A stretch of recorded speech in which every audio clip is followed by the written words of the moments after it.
अस्सलामुअलैकुम। प्रोग्राम अक्स बरक्स के साथ मैं हूं शाइस्ता शहजाद। नाजरीन, बाज़गश्त है पाकिस्तान तहरीक इंसाफ के जलसे के हवाले से जो 24 नवंबर को प्लान है, और इस जलसे के लिए पाकिस्तान तहरीक इंसाफ अपनी तमाम तर तवानाइयों को सर्व कर रही है। इस हवाले से पूरी की पूरी तंजीम साजी हो रही है, लाए अमल को तय किया जा रहा है और अपने एंड पर डू और डाई की जो कॉल खान साहब ने जेल से दी है उसे प्रैक्टिकली करके दिखाने के लिए पाकिस्तान तहरीक इंसाफ खासी पुरज़्म है।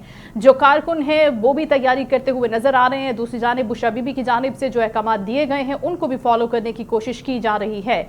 लेकिन दूसरी जानिब हम देख रहे हैं कि हुकूमत का ये कहना है कि यहाँ पर दफा 144 का नफाज है और यहाँ पर किसी को भी दाखिल होने की इजाजत नहीं दी जाएगी। अमनो अमान की सूरत हाल आपके सामने है। इससे पहले जो वाकयात पेश आए हैं, नेशनल एक्शन प्लान के हवाले से भी आज एक खुसूसी कमेटी का इजलास होता है जिसमें बात की जाती है कि किस तरह से पाकिस्तान के अमन के साथ छिड़खानी करने वाले, उसको सबोताज करने की कोशिशें करने वालों के साथ निमटना है। इस सारी सूरत हाल में ये बहुत अहम है कि पाकिस्तान तहरीक इंसाफ अपने जलसे को किस तरह कामयाब बनाएगी, क्या उनकी प्लानिंग है, हुकूमत इसके हवाले से क्या इकदाम उठाएगी कि सिक्योरिटी फुल प्रूफ हो और खुदा न खास्ता कोई भी नाखुशगवार वाकया पेश न आए। इस पर बात करने के लिए अभी प्रोग्राम में ज्वाइन कर रहे हैं पाकिस्तान मुस्लिम लीग नून के सीनियर रहनुमा बशीर मेमन साहब। उनसे गुफ्तगू करते हैं कि क्या सिचुएशन है और इस पे किस तरह से काम करेगी हुकूमत। अस्सलाम वालेकुम बशीर साहब। वालेकुम अस्सलाम। बेटा, मुझे एक चीज पे आपके एतराज है। मैं सीनियर रहनुमा नहीं हूँ, मैं कारकुन हूँ नवाज शरीफ साहब का।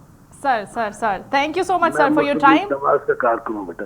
Right sir, thank you so much for your time. Sir, हम जिस तरह से बात कर रहे हैं कि पाकिस्तान तहरीक इंसाफ इस जलसे के लिए बड़ी पुरज़्म है, पहले भी जलसे हुए, केपी में भी, इस्लामाबाद में भी हमने देखा, लेकिन ये जो कॉल आती है कि ये डू और डाई है, ऐसी सिचुएशन में जब मुल्क इस चीज़ का मुतहम्मिल नहीं हो सकता कि अगर ये बात की जाए गवर्नर की जानिब से या किसी भी सूबे के वज़ीर आला की जानिब से कि इसे हम अल जिहाद के नारों के साथ लेते हुए आगे बढ़े, जिससे लोगों में अफरा तफरी फैले, जिससे इंतशार का खतरा हो, तो आप क्या समझते हैं कि ऐसे हालात में इस तरह के एहतजाज की कॉल देना मुनासिब है?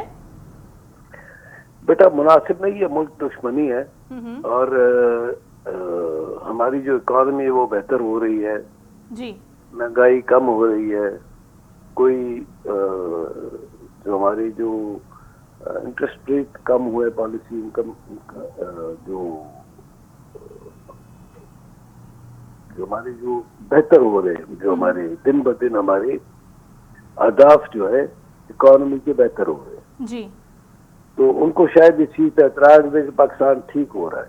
फॉरेन पॉलिसी में आप देख लें, एससीओ की कॉन्फ्रेंस हुई, शहबाज शरीफ साहब ने, हमारे वजीर आजम साहब ने जो यूनाइटेड नेशन पे स्टैंड दिया और गजा एंड फलस्तीन, उसको सारी दुनिया अप्रिशिएट कर रही है। बाहर से हमारे पास वफूद आ रहे हैं, बाहर से इन्वेस्टमेंट आ रही है। इन हालात में इनको नजर आ गया एक ही बात, एक ही चीज है कि हमारे इमरान खान साहब को एनआरओ चाहिए। ठीक है, कि मैंने जो चोरी की, मैंने जो तोशाखाना में चोरियां की, मैंने जो घड़ी चुराई, मैंने जो 190 बिलियन पाउंड का फ्रॉड किया पाकिस्तान के साथ, उन सब से मुझे माफी चाहिए। और जो फॉरेन फंडिंग मैंने ली पॉलिटिकल पार्टीज के नाम पे, वो जो मैंने फंडिंग की, उसमें से जो पैसे मैंने घपले किए, उसका मुझसे कोई ना पूछे, मुझसे पूछने वाला कोई पैदा ना हो। हालांकि जब ये इमरान खान साहब खुद प्राइम मिनिस्टर थे तो आईनी तौर पे इनको हटाया गया था, जो आइन में तरीका वज़ा करना है नो कॉन्फिडेंस के थ्रू। अच्छा, उसके बाद इन्होंने हमारे अस्करी इदारों पे 9 मई इनके एहतजाज का दिन था कि सिर्फ इमरान खान साहब को अरेस्ट किया गया किसी केस में। उसका एक लीगल प्रोसेस होता है बेटा। इसका रिएक्शन ये हुआ कि पाकिस्तान के हर शहर में जहां जहां पे अस्करी तंसीबात मौजूद थी, उन सबको निशाना बनाया गया, जो कभी इंडिया की हिम्मत नहीं हुई, हमारे दुश्मन मुल्क की हिम्मत नहीं हुई। और दूसरा, जो हमारे अकीदत के हमने जो मुजस्समे लगाए थे अपने शोधा के, उनकी बेहुरमती की गई। आम पाकिस्तानी का दिल तोड़ा गया आपके साथ, मतलब मेरा यकीन है। अब ये फिर कह रहे डू और डाई, इसका मकसद है कि इस मरतबा ये खुद कुछ बम्बार भी साथ लाएंगे। इसका मकसद है कि इनकी बहुत बहुत बड़ी तकरीबकारी का प्रोग्राम है इस वक्त। पीटीआई वैसे भी कोई पॉलिटिकल पार्टी नहीं है, उनको इजाजत नहीं होनी चाहिए। ये फितना, फसाद और पाकिस्तान की इकोनॉमी को डिरेल करने वाली पॉलिटिकल पार्टी है, जिन्होंने अपने 3.5 साल के दौरे हुकूमत में जो कुल खिलाए वो फिर से हमें तबाह करना चाहते हैं, हमारी कौम को खराब करना चाहते हैं। तो मैं समझता हूँ उनको बिल्कुल इजाजत नहीं होनी चाहिए, उनको बिल्कुल इजाजत नहीं होना चाहिए। ये इंप्रेशन देना चाह रहे हैं दुनिया को कि जी पाकिस्तान में स्टेबिलिटी नहीं है, पॉलिटिकल स्टेबिलिटी भी नहीं है और स्ट्रीट्स भी खाली नहीं है, रोज धरने हो रहे हैं, रोज तो स्टेबिलिटी होगी बशीर साहब, स्टेबिलिटी होगी कैसे? स्टेबिलिटी तो तभी आएगी कि जब जो चीज़ें जिस तरह से चल रही है, अगर मुआशी अशारिये बेहतर हो रहे हैं, अगर वज़ीर आज़म साहब फरमा रहे हैं कि अब IMF के अंदर जाने का ये आखिरी प्रोग्राम होगा, या फिर अगर हम ये देख रहे हैं कि एक स्टॉक एक्सचेंज बढ़ रहा है, सारी सूरत हाल कदरें बेहतर हो रही हैं, इन्फ्लेशन रेट कम हो रहा है, महंगाई 0 डिजिट पर 1 डिजिट पर आ रही है, इस तरह के सारे मामला जब चल रहे हैं, लेकिन दूसरी जानिब अगर एक टोला, एक जमात सिर्फ और सिर्फ इसी बात पे फोकस करके बैठा है कि एक शख्स जो जेल के अंदर है, अगर वो बाहर नहीं आता तो मुल्क का कोई वजूद नहीं है, चीज़ें बेहतर नहीं हो सकती, अगर ये 1 पॉइंट एजेंडा रहेगा, तो आपको क्या लग रहा है कि सिचुएशन इसी तरह से अगर आगे बढ़ती रही तो ये एक पॉलिटिकल जमात अपने वजूद को खतरे में नहीं डाल लेगी? बेटा, आईनी तौर पे तो ये अभी तक एकदम कदम उठा लेना चाहिए, लेकिन आईनी तौर पे तो ये हो जाना चाहिए था। अभी तक तो इनके ऊपर बैन लग जाना चाहिए था जो उनके काम है। 9th में वाला एक ही काम बहुत है, वो कहते ना एक जो चावल जो है वो पूरी देख का पता नहीं दे सकता, एक काम ही बहुत है। और जो कुछ 3.5 साल इन्होंने किया वो ही बहुत है। फिर ये इनका शुरू में था नारा कि एब्सोल्युटली नॉट किया, इसलिए अमेरिका हमारे खिलाफ हुआ। बाद में उन्होंने कहा कि अमेरिका के लिए कहा नो टू अमेरिका, हम तो गुलाम है। और अब ये कह रहे हैं, अब ये देख रहे हैं कि हम ही तो गुलाम है। इनका ये नारा है आजकल, बयानिया इनका ये है कि हम ही तो गुलाम है, हमें आकर के छुड़वाएगा। मतलब भाई, अपने मुल्क में रहो, अपने मुल्क के तहजीब और तमद्दुन को देखो। इनके आने की वजह से नफरत की सियासत को फरोग मिला, लोगों के दरमियान में नफरत फैली, लोगों ने एक दूसरे की बेइज्जती करना शुरू की। इन्होंने आकर के सियासत में एक नया ट्रेंड पैदा किया कि मुखालिफ को मारना, उसकी बेइज्जती करना, उसके ऊपर कचरा उछालना, ये फरीजा वो करना। अभी वो देख रहे हैं कि ये हुकूमत जो कि आपस में मुख्तलिफ पॉलिटिकल पार्टीज ने मिलकर बनाई है, इत्तेहाद की हुकूमत है, वो चीजों को बेहतर लेकर के चल रही है और मुल्क तरक्की कर रहा है। तो ये तो तरक्की के वैसे ही मतलब दुश्मन है, इस मुल्क को तरक्की करता तो नहीं देख सकते। तो उसमें तो फिर ये कामयाब हो रहे हैं ना सर, अगर ये चाहते हैं। कामयाब अगर ये होते बेटा, तो आप देख लें कि ये हमारी जो इंटरेस्ट रेट कम आते, डॉलर के रेट स्टेबल होता, स्टॉक एक्सचेंज इतना ऊपर जा रही होती। नहीं बेटा, नहीं जा रही, इसलिए कि कौम अब इनकी आवाज सुनने को तैयार नहीं है। ठीक है। अभी आप देख रहे हैं एक KPK के वजीर आला साहब वहां से चलते हैं पुलिस वाले, आम पुलिस नहीं करके दूसरे सूबे के पुलिस से लड़वाने के लिए। मतलब ये, और कभी कहते हैं मैं अफगानिस्तान से हम खुद बात करेंगे। मतलब एक तरह से ये मुल्क दुश्मनी नहीं है। बिल्कुल, मैं ये समझता हूँ, इसलिए आम आदमी इनको वो नहीं कर रहा। आज मैं देख रहा था टीवी पे टिकट चल रहा था कि आज पैसे बांटे जा रहे हैं, पैसे बांट रहे हैं कि लोगों को ले आओ, मतलब जो मजदूरी पे या जिस तरीके से भी लोगों को ले आओ, जलसे में लाने के लिए, जलसे में लाने के लिए बेटा।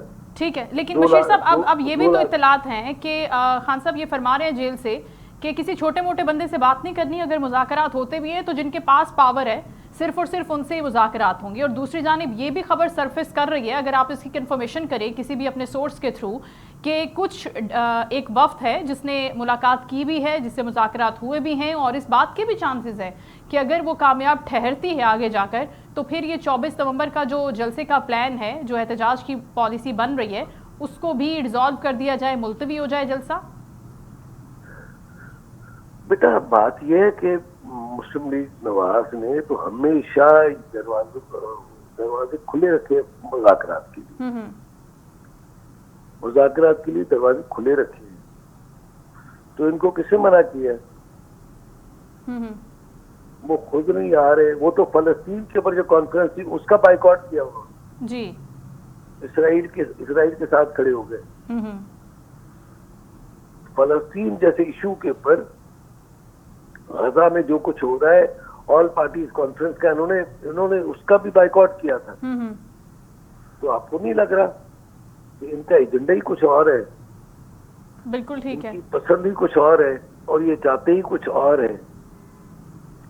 मतलब आम पाकिस्तानी, और वो बिल्कुल मैं समझता हूँ कि वो पंजाब में हुकूमत, अब देखे ना केपीके की हुकूमत है उनके पास जैसी भी है, लेकिन उसका काम 5 डिवीजन है, 5 या 6 डिवीजन है केपीके में। उनमें से सिर्फ 2 डिवीजन में लोग 6 बजे के बाद बाहर निकलते हैं, बाकी तो लोग 6 बजे के बाद बाहर ही नहीं निकलते। रोज हमारे अस्करी इदारों के लॉ एनफोर्समेंट एजेंसीज के जवान शहीद हो रहे हैं वहां पे, अफसरान और जवान डेली शहीद होते हैं वहां पे। उन्होंने कभी भी उनमें से किसी के लिए कोई दुख की इजहार किया है? किसी के जनाजे में शरीक हुए हैं? कभी उन्होंने जाकर के शोधा की फैमिली के साथ कोई ताज़ियत की है? उनको उससे कोई सरोकार नहीं है। तो ये तो मैं नहीं समझता कि इसे किसी भी डेफिनेशन से ये एक आप कह सकते हैं फितना परस्त ग्रुप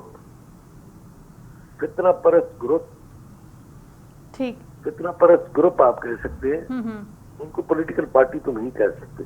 अच्छा, तो आप समझ रहे हैं बशीर साहब कि ये अब एक पॉलिटिकल पार्टी नहीं है? जिस तरह से दूसरी पॉलिटिकल पार्टीज आपस में चार्टर ऑफ डेमोक्रेसी करती हैं, PMLN है आपकी जमात, इसके साथ साथ पाकिस्तान पीपल्स पार्टी, JUIF, इन तमाम जमातों से अगर चार्टर ऑफ डेमोक्रेसी होता है तो आने वाले वक्त में आप समझते हैं कि पाकिस्तान तहरीक इंसाफ को भी मिलाने के लिए as a political party, political canvas के ऊपर रहते हुए उनको भी शामिल करने की ज़रूरत है, या ऐसा हो सकता है, इसकी प्रोबेबिलिटी मौजूद है? मैं आपको तो यही कह रहा हूँ ना कि हमारे तो दरवाजे खुले हैं। नहीं, ये दरवाजे तो आपकी तरफ से खुले हैं, वहां से इनिशिएटिव नहीं होता। तो मैं आपसे सवाल ये करना चाह रही हूँ कि क्या यहाँ से हुकूमत बड़ेपन का मुजाहरा करते हुए खुद से उनसे ये बात करने के लिए तैयार है? अगर बैरिस्टर गौहर साहब मौजूद हैं, दूसरी क़यादत मौजूद है, अल्टरनेटिव क़यादत पाकिस्तान तहरीक इंसाफ की। अब बेचारे बैरिस्टर गौहर साहब चेयरमैन तो है ना जी, लेकिन वो जो डोर है वो तो कोई और हिलाता है। तो वहां से अप्रूवल नहीं है इस बात की? आप समझ रहे हैं कि वहां से नहीं, बात करने के हवाले से नहीं इजाजत? जाहिर है तभी तो बैरिस्टर गौहर आपके ख्याल में वो नहीं समझते कि फलस्तीन के कॉन्फ्रेंस में जाना उनका फर्ज बनता है जब पाकिस्तानी। बैरिस्टर गौहर है, शेख वकास अकरम है, ये सारे के सारे पढ़े लिखे और बहुत लेकिन शेख साहब भी तो उन्हीं की बात मान रहे हैं ना बशीर साहब। वो कह रहे हैं कि नहीं। मैं एक बात कर रहा हूँ। अब उन्होंने ये देखते हुए उनकी जो बेगम साहबा है वो हर चीज अपने हाथ में ले रही है। वैसे वो कहते थे कि जी मोरू से सियासत नहीं होना चाहिए, अब ये तो बेगमात की सियासत हो गई। ठीक है, thank you so much Bashir Memon साहब। आप हमारे से गुफ्तगू फरमा रहे थे अहम इशू पर, पाकिस्तान मुस्लिम लीग नून के सीनियर रहनुमा, और बात कर रहे थे एहतजाज के हवाले से। पाकिस्तान तहरीक इंसाफ ने जो एहतजाज प्लान किया, लेकिन उनके जो बड़े रहनुमा, जिस तरह से बशीर साहब भी फरमा रहे थे कि शेख वकास अकरम के हवाले से बात कर रहे थे, लेकिन उन्होंने ये कहा कि हम किसी से भी मुज़ाकरात नहीं करेंगे। दूसरी जानिब एक जो खबर आती है उसमें ये बात की जाती है कि मुज़ाकरात के हवाले से अभी भी ब्रेक थ्रू हो रहा है, गुफ्तगू हो रही है। मामलात अगर सेटल डाउन हो जाते हैं तो फिर एहतजाज नहीं होगा, फिर इस तरफ नहीं जाया जाएगा। लेकिन जो लबे लुबाब है, जो एक 1 पॉइंट चीज़ है जिसके ऊपर अपेरेंटली कोई बात करता हुआ नज़र नहीं आता, लेकिन अंडर द टेबल यही बात है कि रिहाई हो जाए, खान साहब की जेल से रिहाई हो जाए। अभी बात सिर्फ इसी मुद्दे के ऊपर खड़ी है। लेकिन अगर हम बात करें JUIF की और दूसरी जमातों की, वो इस चीज़ के ऊपर कायल नहीं है। क्या हुकूमत इस एहतजाज से के अंडर प्रेशर आकर इस तरह का कोई फैसला करेगी कि रिहाई के हवाले से बात हो, बड़े बैठें और इस पर बात की जाए? क्योंकि इस पूरे एहतजाज के अंदर अगर हम देखें, कहा तो ये जा रहा है कि रूल ऑफ लॉ की बात होगी, अदलिया की आज़ादी के लिए बात होगी, या फिर उस मैंडेट के चोरी शुदा मैंडेट की बात होगी जिसमें पाकिस्तान तहरीक इंसाफ ये इल्ज़ाम लगाती हुई नज़र आती है कि हमारा मैंडेट चोरी हुआ है, तो वो मैंडेट हमें वापस किया जाए। ये तमाम मुतालबात पाकिस्तान तहरीक इंसाफ के हैं, लेकिन जिस तरह से रहनुमा बात कर रहे हैं पाकिस्तान तहरीक इंसाफ के, उनका यही कहना है कि खान साहब की तरफ से ये बात आती है कि हम बात नहीं करेंगे किसी पॉलिटिकल क़यादत से, सिर्फ और सिर्फ बात उन लोगों से होगी जिनके पास पावर है, जो बात करने की अहलियत रखते हैं, जिनके फैसले जो हैं आगे जाकर असर रखते हैं, तो उन्हीं पावरफुल लोगों के साथ बात होगी। तो हम पाकिस्तान तहरीक इंसाफ के रहनुमाओं से कुछ जानने की कोशिश करेंगे कि वो किस एक हल्के की बात करें। यहाँ पर वक्त हुआ ब्रेक का, स्टे विद अस।